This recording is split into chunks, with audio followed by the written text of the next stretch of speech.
talking about here on my channel right now. It's all about Justin Baldoni and Blake Lively's. Hey besties, welcome back to Corvanta, because today we are diving into what might be one of the juiciest Hollywood exposés yet, involving Blake Lively, Taylor Swift, Ryan Reynolds, and Justin Baldoni, and trust me, you do not want to miss a single detail because the unsealed documents that surfaced recently give us a timeline and insight into events that have been carefully obscured from the public. And if you thought you knew the drama behind Justin Baldoni's latest film, think again, because what we're about to break down shows a far more intricate and scandalous story than anyone anticipated.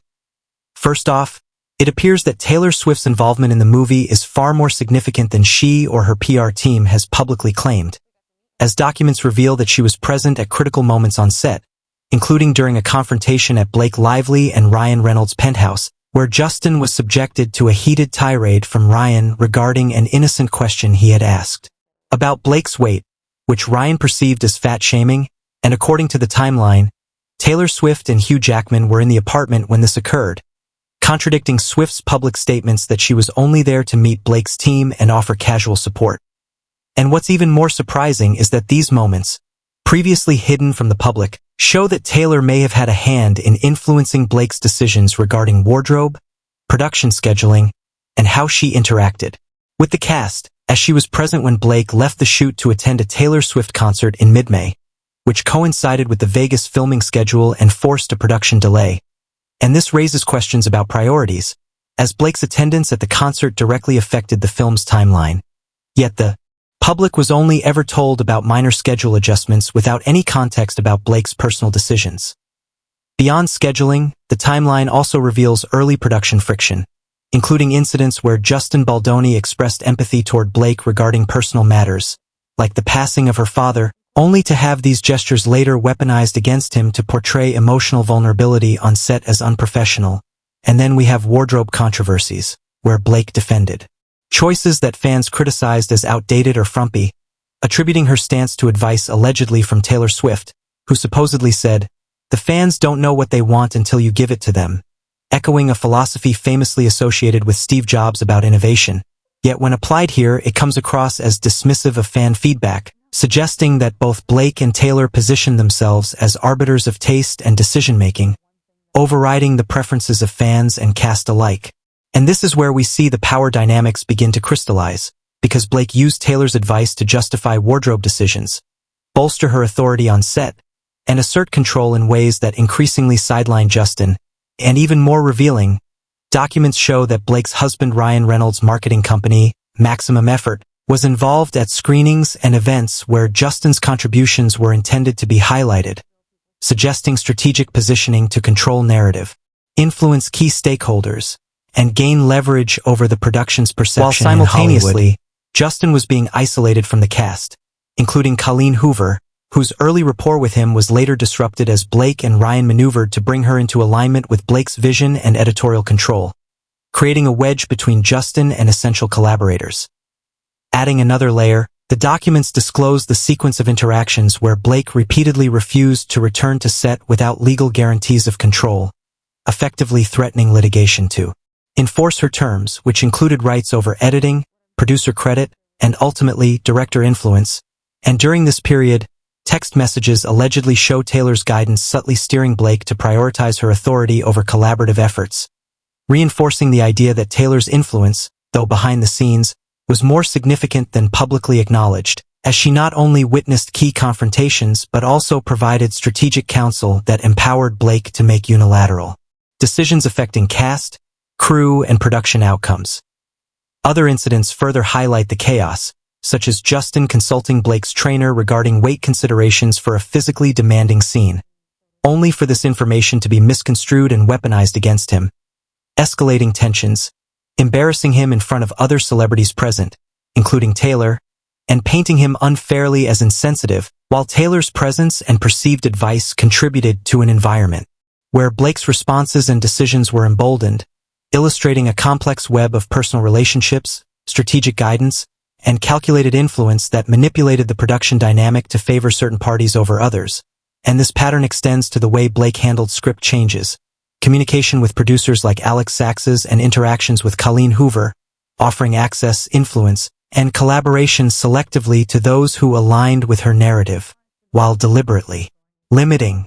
Justin's control and visibility, reinforcing a growing imbalance in authority. And it is critical to note that these behaviors were supported by legal strategies that involved meticulous documentation of the timeline, motions filed concerning spoliation concerns, and a keen awareness of how preserving or withholding evidence could affect litigation, demonstrating that this was not merely casual interpersonal tension,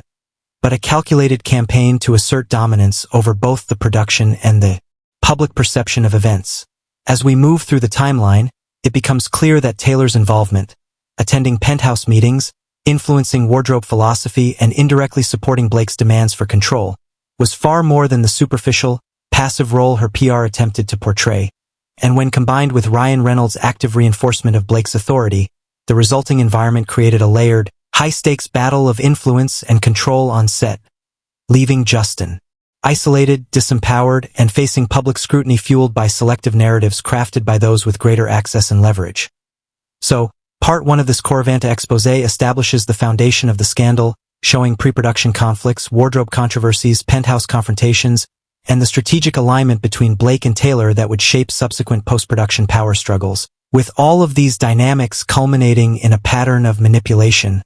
selective influence, and control that set the stage for the unfolding Hollywood drama. And it's only after digesting this intricate web of events that we can fully appreciate how deeply Taylor Swift's involvement, whether direct or advisory, played into Blake Lively's ability to weaponize her position, isolate Justin Baldoni, and leverage her celebrity connections to solidify authority over the film's narrative, production decisions, and ultimately, public perception, which is exactly what we will continue to explore in of this exposé when we dive into editing, post-production control, trailer disputes, and the broader fallout in Hollywood. Alright besties, now that we've unpacked the pre-production chaos and Blake's strategic maneuvers with Taylor Swift quietly in the background, which is where the story escalates even further because once filming wrapped, or in some cases didn't wrap because Blake had other priorities, like traveling to London to be with Ryan while he was filming Deadpool and Wolverine, the real battle over creative control began. And this is where Blake's influence becomes downright surgical in its precision, because according to the timeline, she began systematically asserting herself as both the de facto director and producer, insisting on controlling the editing bay, dictating what cuts could and couldn't be made, and essentially sidelining Justin Baldoni from the process entirely, which included orchestrating meetings with key players like Colleen Hoover, who until this point had maintained a relatively neutral or collaborative relationship with Justin. But through Blake's deliberate interventions and promises of influence, screen time, and Hollywood connections, she was effectively brought onto Blake's side, creating a clear divide between Justin and the cast and ensuring that those who wanted career advancement or access to elite circles were incentivized to align with Blake's version of events. And what's especially shocking here is the way Blake weaponized influence using the allure of access, power, and collaboration to control perception, while simultaneously undermining Justin's ability to promote his own film or participate fully in post-production decisions, which, as Coravanta's timeline makes clear, wasn't just opportunistic. It was strategic, calculated, and backed by legal positioning designed to protect her control, such as the creation of the 17-point agreement that allowed her veto power over edits, approval rights for the trailer, and the ability to insert herself into the producer and director credit, all while publicly presenting herself as cooperative and professional, which in reality was a masterclass in Hollywood maneuvering. And the documents reveal that she even went so far as to threaten Justin with legal consequences if he tried to resist, effectively saying, "You can sue me, but the only way I'm coming back to finish this film is if you do," which not only forced Justin into compliance but also ensured that Blake retained ultimate authority over the final product, and in parallel, Taylor Swift's behind-the-scenes role continued to loom large, as Blake's counsel and confidant, providing philosophical and strategic support that reinforced Blake's girl boss narrative,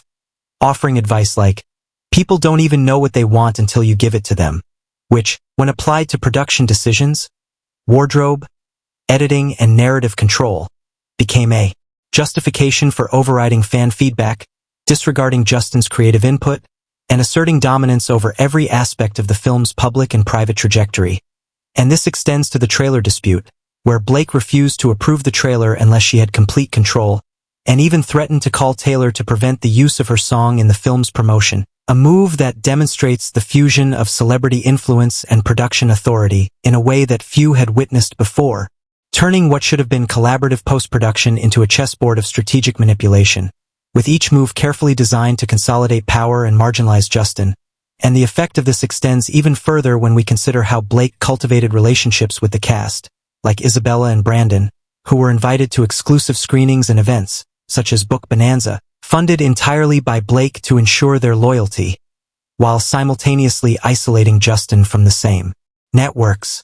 which not only undermined his ability to garner support but also shifted the perception of authority within the production, painting Blake as the central, indispensable figure. And in this climate, Colleen Hoover, who initially had a neutral stance, became a critical ally because Blake gave her access to editing decisions, direct involvement in the cut, and the sense that she was part of the inner circle, which effectively turned her away from Justin, ensuring that the film's creative and promotional trajectory would favor Blake's narrative and her vision of the final product. And adding to the chaos, the timeline details how Blake fired key personnel, including the composer and editor Ona, creating an atmosphere of fear, uncertainty, and loyalty testing, which not only disrupted normal post-production operations but also sent a clear message that her authority was absolute and non-negotiable. And when Sony attempted to intervene, Blake maintained a firm stance, refusing to allow interviews, press opportunities, and even deciding which cast members could attend key events, demonstrating an unprecedented consolidation of influence that blurred the lines between celebrity, creative control, and corporate negotiation. And while all this was happening, Taylor Swift's influence, though quieter, was still a guiding force, providing philosophical cover for Blake's decisions and indirectly validating actions that would otherwise appear manipulative or controlling. And the documents show that this influence extended to critical moments, like wardrobe choices, fan reaction management, and justification for sidelining Justin, all of which built a narrative where Blake's actions could be rationalized as protecting the film, honoring artistic integrity, or following innovative advice from Taylor, when in reality it served to cement her dominance over the production and its participants, which is especially significant because it demonstrates a sophisticated understanding of perception management, legal strategy, and social leverage, all orchestrated in tandem to ensure that Blake retained control while Justin's input, reputation, and creative authority were systematically diminished. And the timeline even details the orchestration around the premiere and press events, where Blake refused to walk the red carpet with Justin, further severing his association with the film's public image and ensuring that the accolades, visibility, and credit would accrue primarily to her, which extended to her pursuit of PGA credit and director recognition. A move that was met with resistance but ultimately underscores her determination to position herself as the central creative force, regardless of the collaborative contributions of others. And as Coravanta's analysis highlights, this post-production saga illustrates a pattern of strategic celebrity influence, selective loyalty cultivation, and meticulous legal and social positioning that few productions experience. And it all culminates in a Hollywood power play where the combination of Blake's assertive maneuvering, Taylor Swift's advisory influence, Ryan Reynolds' reinforcement of Blake's authority, and the selective manipulation of cast and crew created a scenario where control, perception, and narrative dominance became the ultimate objective, leaving Justin Baldoni marginalized, professional relationships strained, and public perception carefully curated in favor of Blake. And as the documents suggest, this approach not only redefined the dynamics of this specific film but also offers a case study in modern Hollywood influence, celebrity leverage, and the intersection of legal strategy and production authority, highlighting how multi-layered power, personal alliances, and behind-the-scenes manipulation can shape the trajectory of a film, its marketing, and the careers of those involved. And with Taylor Swift's indirect but pivotal role, it becomes evident that celebrity influence in Hollywood isn't just about public appearances. It's about private guidance, strategic advice, and the ability to shape decisions that ripple throughout a production and beyond, affecting everything from casting, editing, and wardrobe to press strategy, premiere attendance, and ultimately, who receives credit, accolades, and visibility. And as Coravanta concludes, what this timeline ultimately exposes is a Hollywood ecosystem where influence, access, and personal relationships can be weaponized, where text messages and private guidance have the power to reshape production outcomes, and where the strategic alignment of celebrities with production authority can dramatically alter the narrative and legacy of a film, which in this case resulted in a staggering concentration of control in Blake Lively's hands, bolstered by Taylor Swift's advisory presence, Ryan Reynolds' support, and selective engagement of cast and crew, leaving a trail of disrupted relationships, diverted credit, and a reshaped production landscape that serves as a masterclass in modern celebrity influence. And if you thought Hollywood scandals couldn't get any more intricate, this exposé proves otherwise, showing that behind the glitz and glamour lies a meticulous orchestration of power, narrative, and perception that determines not just who shines,